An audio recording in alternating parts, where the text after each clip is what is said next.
नमस्कार. भारतीय इतिहास संकलन समिती कोकण प्रांत बोरिवली भाग यांच्यातर्फे आयोजित करण्यात आलेल्या या मालिकेत आपले सहर्ष स्वागत. प्राचीन, मध्यकालीन एवं अर्वाचीन भारत की महान महिलाएं या विषयावर ही मालिका सुरू आहे. यातील 6वे पुष्प गुंफण्याची संधी आज मला समितीने दिली, त्याबद्दल सर्वप्रथम मी त्यांचे आभार मानते. आपण सगळेच जण एका जागतिक महामारीत अडकलो आहोत. या काळात परस्परांच्या भेटीगाठी, परिसंवाद करणे शक्य नाही आणि योग्यही नाही. तरीही आपल्या या समृद्ध ऐतिहासिक वारसाचे जतन, संवर्धन आणि पुढील पिढीकडे हस्तांतर करणे आवश्यक आहेच. हे उद्दिष्ट पूर्ण करण्यासाठी काळाची गरज ओळखून ऑनलाईन भेटीचा, संवादाचा प्रपंच संकलन समितीने मांडला आहे. हा एक स्तुत्य उपक्रम आहे.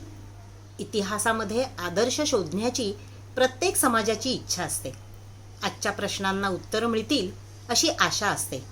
असाच इतिहासाचा धांडोळा घेताना एक लोकविलक्षण व्यक्तिमत्व हाती गवसले, ते म्हणजे स्त्रीभान जागविणाऱ्या दीपस्तंभाचे अहिल्यादेवींचे. स्त्रीभान, स्त्री शक्ती, स्त्री स्वातंत्र्य हे शब्द सतत आपल्या कानावर पडत असतात, वाचनात येत असतात. भारतीय आधुनिक स्त्रीचा विचार करताना आपल्या असे लक्षात येते की स्त्री शिक्षणाने अनेक संधी उपलब्ध झाल्या, महिलांच्या कार्यक्षेत्रात बदल झाले आणि त्यामुळे सद्यस्थितीत प्रत्येक क्षेत्रात स्त्रीने आपले वर्चस्व प्रस्थापित केले आहे. कल्पना चावलापासून सुधा मूर्तींपर्यंत किंवा मिशन मंगलमधील इस्रोच्या गटातील रितू किर्धान, नंदिनी हरिनाथ, अनुराधा रिके ही काही वानगीदाखल उदाहरणे. परंतु अजूनही याची बातमी झाल्याशिवाय ही घटना जनमानसात पोहोचत नाही, हीच खरी शोकांतिका आहे. अजूनही यात सहजता, स्वाभाविकता नाही. हे 21व्या शतकाचे दुर्दैव म्हणावे लागेल. आधुनिक अभ्यासक्रमातून भारतीय इतिहासकालाची प्रतिमा मागास रंगवलेली दिसते. पण इतिहासातील व्यक्तिरेखा खरं तर काहीतरी वेगळंच सांगतात. आधुनिक स्त्रीला अपेक्षित स्थान मिळणे, उपेक्षा होणे, मताचा सन्मान नसणे आदी समस्यांनी ग्रासलेले दिसते. पण याउलट या ऐतिहासिक व्यक्तिरेखा आपल्या गुणांच्या आधारावर आज केवळ स्मरणीय नाहीत, तर अनुकरणीय सुद्धा आहेत. भारतीय संस्कृतीचा, इतिहासाचा अभ्यास करताना ज्या स्त्रियांची नावे इतिहासाने सोनेरी अक्षरांनी रेखली आहेत, त्या सर्वच आपल्याला मार्गदर्शक ठरले आहेत. अशा सक्षम व्यक्तिरेखांपैकी एक म्हणजे पुण्यश्लोक अहिल्यादेवी होळकर. अहिल्याबाईंच्या चरित्राचा अभ्यास सुरू केला तेव्हा एक बाब लक्षात आली की बाईंचा जन्म एखाद्या तथाकथित समाजात किंवा राजसत्तेत असलेल्या परिवारात झालेला नाही, तर अपवादात्मक स्थितीतील त्यांचे झळझळून उठणारे व्यक्तिमत्वाने स्त्रीभान, सजगता याचा भक्कम पाया रचला आहे. कवयित्री शांता शेळके यांच्या कवितेच्या ओळीच अहिल्याबाईंचे वर्णन यथार्थ करू शकतात. राजयोगिनी सती अहिल्या होळकरांची राणी, राजयोगिनी सती अहिल्या होळकरांची राणी, अजूनी नर्मदा जळी लहरती तिच्या यशाची गाणी. जागतिक पातळीवर स्त्री सक्षमीकरणाचे प्रयत्न जवळपास गेले शतकभर सुरू आहेत. स्त्रीविषयक किंवा स्त्री केंद्रित प्रश्नांच्या चर्चा अधिक प्रखर स्वरात झाल्या आणि त्याचा परिणाम म्हणजे 1975 हे वर्ष आंतरराष्ट्रीय स्त्री वर्ष म्हणून घोषित करण्यात आले आणि 1975 ते 85 हे दशक स्त्री दशक म्हणून. योगायोगाची घटना म्हणजे 1975 हे वर्ष अहिल्याबाई होळकर यांच्या 250व्या जन्मवर्षाचे होते. याचाच अर्थ हिंदुस्थानात स्त्रियांच्या उद्धाराचा, कल्याणाचा विचार, तिच्या कर्तृत्वाची अभिव्यक्ती 250 वर्षापूर्वीच सुरू झालेली होती आणि म्हणूनच इतिहास संकलन समितीने अहिल्याबाई होळकर हे व्यक्तिमत्व निवडले आहे असे मला वाटते.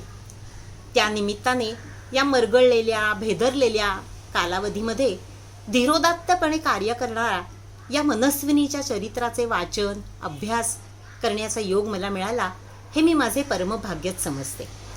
अहिल्याबाईंचा जन्म 31 मे 2725 रोजी नगर जिल्ह्यातील चौंडी येथे झाला. त्यांचे वडील माणकोजी शिंदे हे गावाचे पाटील होते. धनगराच्या घरात जन्मलेली ही तडफदार कन्या. ते धनगर कुळ, ती जात जशी त्यावेळी मागासलेली होती तशी आजही ती बहुतांश मागासलेली आहे. त्यामुळे शिक्षणाचे संस्कार तर शक्यच नव्हते. बालपण गेले रानावनात गुरे राखण्यात. यावेळी ही तेजस्वी कन्या बाजीराव पेशव्यांच्या दृष्टीस पडली. तिच्या ठायी सुप्तावस्थेत असलेले मोठेपण, कर्तृत्व त्यांनी हेरले. एखादा चमत्कार घडावा तसेच झाले. पेशव्यांच्या परिसस्पर्शाने अहिल्याबाईंचे जीवन सोन्यासारखे उजळून गेले आणि अहिल्याबाईंनी आपल्या संपन्न चारित्र्याने आणि असाधारण कर्तृत्वाने जगाला दिपवून टाकणारा इतिहास घडवला. इंदूरचे अधिपती असलेल्या मल्हाररावांच्या मुलाशी म्हणजे खंडेरावाशी यांचा विवाह झाला. सुनेलाच आपली मुलगी मानून या हौशी सासरेबुवांनी अहिल्याबाईंना लिहायला शिकवलं, वाचायला शिकवलं, राजनीतीचं शिक्षण सुद्धा दिलं. दुर्दैवाने पती खंडेराव विलासी आणि व्यसनी होते, परंतु अहिल्याबाईंचा त्यांच्यावर योग्य वचक होता. अहिल्याबाईंचे त्यांच्याशी वागणे अतिशय प्रेमाने होते. त्या काळच्या पद्धतीनुसार त्यांना भेटायला जाताना जेवणाचा थाळा त्या नेत असत. कठोर कर्तव्य पालन करतानाही व्यवहारात कोणतीही न्यूनता असता कामा नये, हे बाईंचे जगावेगळे वैशिष्ट्य. खंडेरावांच्या दुर्दैवी मृत्यूनंतर मात्र मल्हाररावांनी अहिल्याबाईंना सती जाण्यापासून रोखले. बाईंची राजकीय कारकीर्द सुरू झाली. सासरा सुनेमध्ये पत्राद्वारे कारभाराची सल्लामसलत होऊ लागली. हा पत्रव्यवहार अहिल्याबाईंच्या राजकीय परिपक्वतेचा उत्कृष्ट नमुना आहे. पुढे जवळजवळ 27 वर्ष अहिल्याबाईंनी राजशकट कुशलतेने चालवला. वंदनीय राजमाता हे नामनिधान त्यांच्या आदर्श चारित्र्याचेच सुचिन्ह म्हणावे लागेल. आदर्श पत्नी, आदर्श गृहिणी, प्रेमळ माता, प्रजाहित दक्ष राज्यकर्ती अशा अनेकविध नात्यांनी अहिल्यादेवींनी आपली सगळी कारकीर्द सांभाळलेली असते. राजकारण, समाजकारण, धर्मपरायणता या गुणांचे परमोच्च शिखर गाठणाऱ्या अहिल्याबाईंना पुण्यश्लोक ही पदवी प्राप्त झाली. चुकीच्या रूढी, कल्पना, परंपरा बदलल्या पाहिजेत याचे भान अहिल्याबाईंना होते. मुक्ती किंवा बदल हे आधी मनातून व्हावे लागतात. मुक्ती विचारांची असली तरच ती कृतीत व्यक्त होते. 250 वर्षापूर्वीच्या काळात राजघराण्यातील स्त्रिया पडदानशी नसत, परंतु स्वतः अहिल्याबाईंनी हे बंधन व्यवहारात पाळले नाही. अत्यंत सहजतेने आचरण करून रूढीप्रियतेविरुद्धचा आपला मनोनिग्रह प्रगट केला. आपल्या सुना, सवती, मुली यांना त्या काळच्या प्रथेनुसार सती जाण्यापासून अहिल्याबाईंनी रोखले. इतकेच काय, पण या अमानुष प्रथेविरुद्ध धर्ममार्तंडांशी त्यांनी वैचारिक संघर्ष केला. केवढे मोठे हे साहस आहे. अर्थात अशा आधुनिक विचारांचा अंगीकार करीत असताना त्यांचे दैनिक व्यवहार अतिशय साधेपणाने चालत. त्यात कोणत्याही प्रकारचा फाजील अभिनिवेश नव्हता. विद्रोही आक्रस्तळेपणा तर बिलकुलच नव्हता. स्त्रीसुलभ मर्यादांचे उल्लंघन न करता अत्यंत धीरोदात्तपणे आणि संयमी वृत्तीने त्यांनी हे परिवर्तन घडवून आणले आहे. सभोवतालच्या परिस्थितीशी सुसंवाद साधून प्रचंड मनोनिग्रहाच्या बळावर त्यांनी हे साध्य केले आहे. जागतिक पातळीवर स्त्रीमुक्तीचा जयघोष ज्या पद्धतीने केला जात आहे, त्या पार्श्वभूमीवर हे फारच वेगळे पण अतिशय योग्य वर्तन आहे याची आपण सगळ्यांनी नोंद घेतली पाहिजे. स्त्री ही शक्ती आहे. तिची अस्मिता केवळ पुरुषांच्या संदर्भात मर्यादित नाही, तर तिचे स्वातंत्र्य हे समाज घडणीसाठी आवश्यक आहे हे अहिल्याबाईंच्या वर्तनाने सिद्ध होते. अहिल्याबाईंचे आणखी एक वैशिष्ट्य, त्यांनी देशभर उभी केलेली मंदिरे, नदीघाट, धर्मशाळा आजही त्यांची महती सांगतात. यामधून त्यांचे आर्थिक स्वातंत्र्य आणि अर्थनियोजनावरील अधिकार दिसून येतात. होळकरांची गंगाजळी 16 कोटी रुपयांची होती, पण ती स्त्री धनाची होती. अहिल्याबाईंना 250-300 वर्षापूर्वी दरवर्षी 1,13,000 प्रीतिदत्त धन मिळत असे. हे प्रीतिदत्त धन म्हणजे नक्की काय, याची एक रंजक आणि डोळ्यात अंजन घालणारी धनगर समाजाची रीत आहे. धनगर समाजाच्या स्त्रीच्या आर्थिक स्थैर्याचा अत्यंत बारकाईने विचार यात केलेला जाणवतो. धनगरी रिवाजानुसार घरधनी दिवसभराची कामे करून मिळवलेला 1 रुपया बायकोला देत असेल तर त्यातील 4 आणे हे तिचे खास स्त्रीधन असते. त्यावर संपूर्णतया त्या पत्नीचा अधिकार असतो. आता ह्याचा विचार करताना होळकरांच्या संपूर्ण कुटुंबाच्या संपत्तीचा आपल्याला विचार करावा लागेल. मल्हाररावांच्या कुटुंबाचा विचार करताना मल्हारराव होळकर हे माळव्याची सुभेदारी मिळवणारे, राजपूत समाजाला जरबेत राखणारे आणि पेशव्यांतर्फे उत्तरेकडील मुलुखगिरी वसूल करणारे मातब्बर आसामी होते. तसेच बाजीराव पेशव्यांनी 1733 मध्ये होळकरांना सनद दिली होती. यात एक कलम असे होते की होळकरांच्या एकूण जहागिरीपैकी काही प्रांत हा होळकरांच्या गृहिणीकडे असायला पाहिजे. दर एक परगण्यातील खाजगी जहाकरी यावत चंद्र दिवा करो, म्हणजे जोपर्यंत चंद्र सूर्य आहेत तोपर्यंत चालावी असे नमूद केलेले होते. परंपरेनुसार गौतमीबाईंनंतर अहिल्याबाईंकडे पहिली सनद आली. त्यानुसार गौतमीबाईंचे सगळे स्त्रीधन अहिल्याबाईंकडे आले. गौतमीबाईंच्या सवती, अहिल्याबाईंच्या 8-9 सवती सगळ्या सती गेलेल्या होत्या. त्यामुळे त्यांचेही सगळे स्त्रीधन अहिल्याबाईंना मिळाले. असे हे दर सालांना मिळणारे 1,13,000 रुपयाचे प्रीतिदत्त धन. पत्नीचा वाटा, मुलीचा वाटा यासाठी अजूनही आपण कायदे करतोय. ही आजची स्थिती आणि त्या काळातील धनगर समाजाची सहजता किती बरं तफावत आहे याच्यामध्ये. या सगळ्या धनाच्या वापरातूनच माळव्यामध्ये रस्ते बांधणे, हिंदूंच्या मंदिरात कायमस्वरूपी पूजा करणे यासाठी अहिल्याबाईंनी दाने दिली. हिमालयापासून दक्षिण भारतापर्यंतच्या अनेक तीर्थक्षेत्रांची मंदिरे, घाट, विहिरी, विश्रांतीगृहे बांधली. भारतीय संस्कृती कोशाने याची नोंद घेतली आणि त्याची यादीसुद्धा केली. काशी, गया, सोमनाथ, अयोध्या, मथुरा किती बरे नावे घ्यायची. अहिल्याबाईंनी या सर्व संपत्तीचा विनियोग केवळ इंदुरी अथवा मध्य प्रदेश या आपल्या फक्त कार्यक्षेत्राशी सीमित न ठेवता संपूर्ण देशभर अनेक धर्मशाळा, घाट आणि अन्य सुविधांसाठी केला. त्यांचे हे संपूर्ण हिंदुस्थानाचा विचार करणे अधिकच वैशिष्ट्यपूर्ण आहे. शस्त्रेण रक्षिते राष्ट्रे शास्त्र चिंता प्रवर्तते याचे सजग भान अहिल्याबाईंना होते. तुकोजीराव हे अहिल्याबाईंचे सेनापती, परंतु सर्व भार तुकोजीरावांवर त्यांनी बिलकुल सोपवला नव्हता. स्वतः त्यात बारकाईने लक्ष घालत 1761 मध्ये राघोबादाता होळकरांवर चाल करून आले. नर्मदेच्या पहिल्या तीरावरच अहिल्याबाईंनी आपल्या मुत्सद्दीगिरीने त्यांना रोखले. एका स्त्रीशी लढताना जर हरलात तर अब्रू तुमचीच जाईल याची जाणीव त्यांना करून दिली आणि एका बाजूला मात्र आपले सैन्य जय्यत तयार ठेवले आणि क्षिप्रा पार करून आला तर तलवारीला तलवार भिडेल असा निरोप आपल्या सेनापतींबरोबर तुकोजीरावांबरोबर त्यांनी पाठवला होता. बघा, यात अहिल्याबाईंना केवळ पोकळ धमकी द्यायची नव्हती, तर आपले सैन्य राघोबादादांसारख्या पराक्रमी सरदाराला सहज पराभूत करू शकते असा विश्वासही त्यामध्ये होता. हीच बाब रामपूरच्या बंडाबाबत. रामपूरचे बंड लष्कराच्या जोरावर अहिल्याबाईंनी आत्मविश्वासाने मोडून काढले. त्याचा म्होरक्या होता सोभगसिंग. याला तोफेच्या तोंडी देण्यासुद्धा त्यांनी कमी केले नाही. त्यावर नाना फडणवीसांनी अहिल्याबाईंचा गौरव करण्यासाठी तोफा उडवल्या होत्या. शापादपी शरादपी अशी बायकांमध्ये अहिल्याच दिसून आली असे गौरवोद्गार काढले होते. प्रजाहिते हितम राजाहा हे कौटिल्याने सांगितलेले तत्व त्यांनी राज्यकारभारात व्यवहारात आणले. जाती, वर्ण आणि धर्म यांच्यात त्यांनी भेद केला नाही. राजकारण आणि धर्मकारण या दोन्ही गोष्टी लोककल्याणासाठीच आहेत असे त्यांचे ब्रीद होते.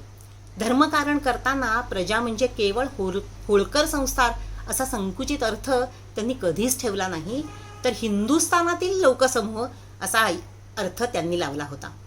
अहिल्याबाईंनी केलेल्या राज्यकारभाराचा अभ्यास केला असताना त्यांच्या राज्यकारभारातील अनेक निर्णयातून दिसणारी काळाच्या कितीतरी पुढे असलेली धाव आपल्याला आज चकित करते.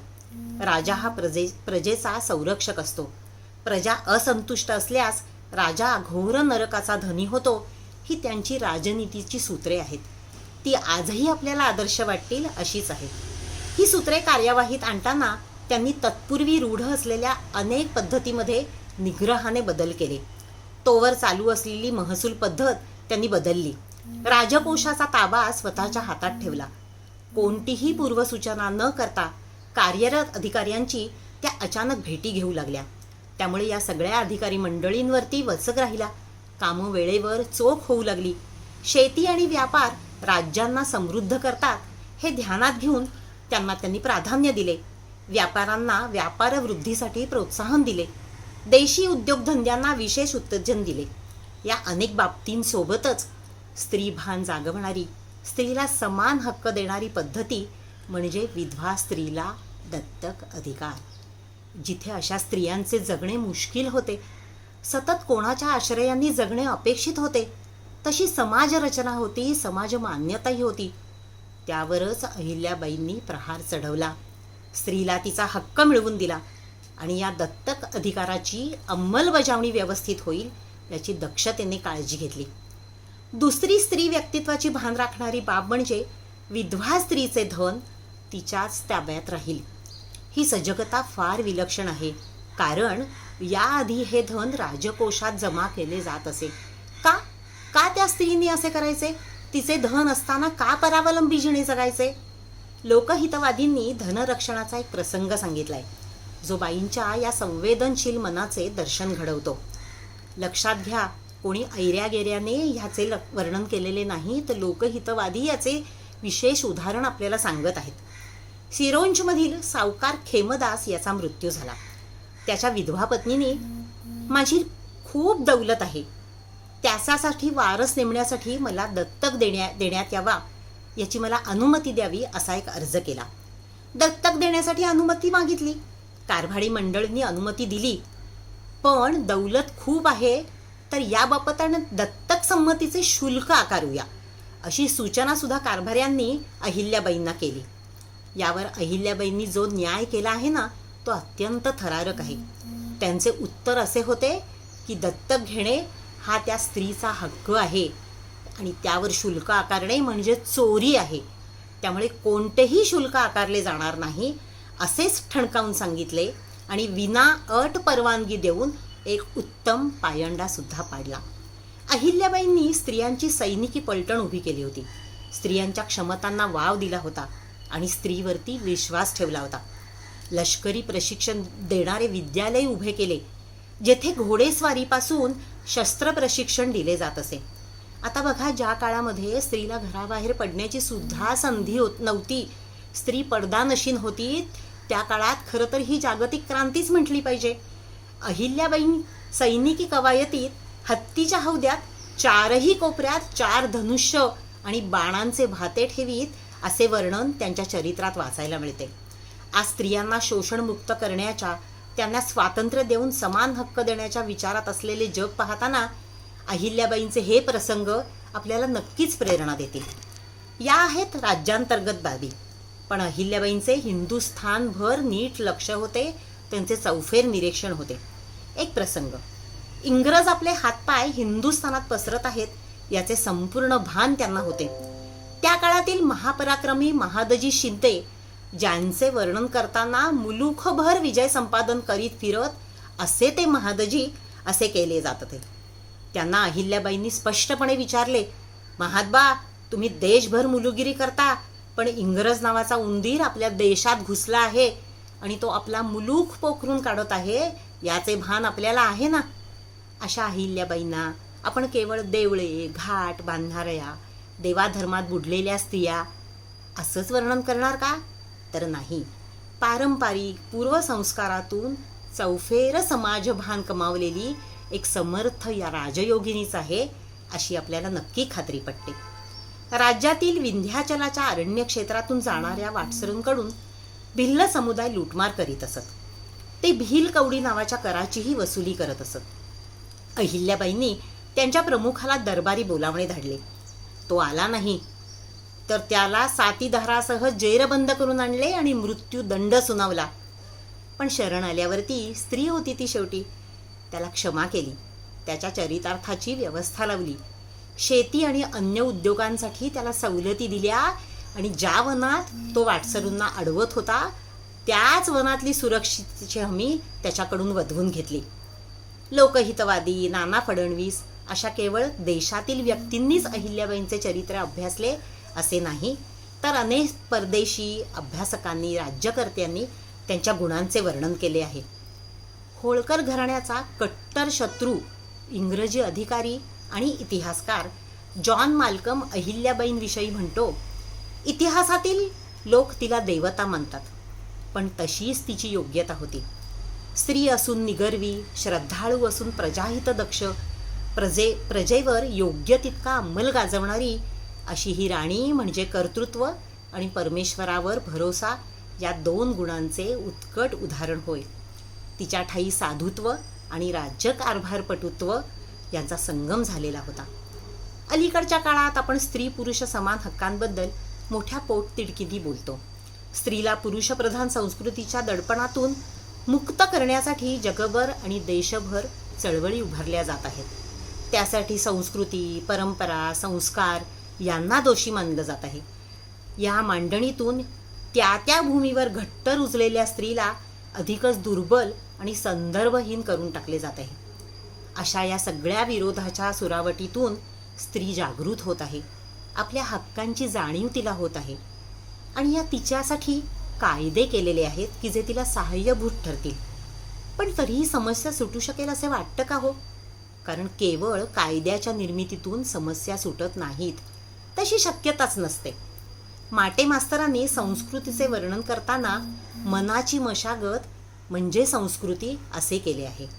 ही मनाची मशागत जर योग्य तऱ्हेने झाली तरच कायद्याची अंमलबजावणी योग्य तऱ्हेने करता येईल आणि आपल्या या समृद्ध संस्कृतीचे जतन सुद्धा करता येईल. खरे तर स्वातंत्र्य देणारे हात समर्थ असण्यापेक्षा स्वातंत्र्याचा, समान हक्कांचा ध्यास ज्या स्त्रीने घेतला आहे त्या स्त्रीचे मन दृढ आणि समर्थ असणे आवश्यक आहे. अहिल्याबाईंचे सारखे निग्रही आणि संयमी असणे आवश्यक आहे. निव्वळ बाह्य परिवर्तनाने म्हणजेच कायदे करून हे साधणार नाही.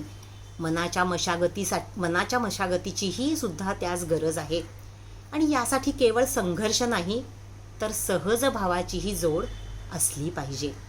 पुण्यश्लोक अहिल्याबाईंच्या चरित्रातून त्या समृद्ध संस्कृतीची प्रेरणा आपल्याला सहज त्या दिशेने जाण्यासाठी सोबत करेल, सहाय्य करेल असा मला नक्की विश्वास वाटतो. अशा या पुण्यश्लोक अहिल्याबाई होळकरांना त्रिवार वंदन. नमस्कार. धन्यवाद.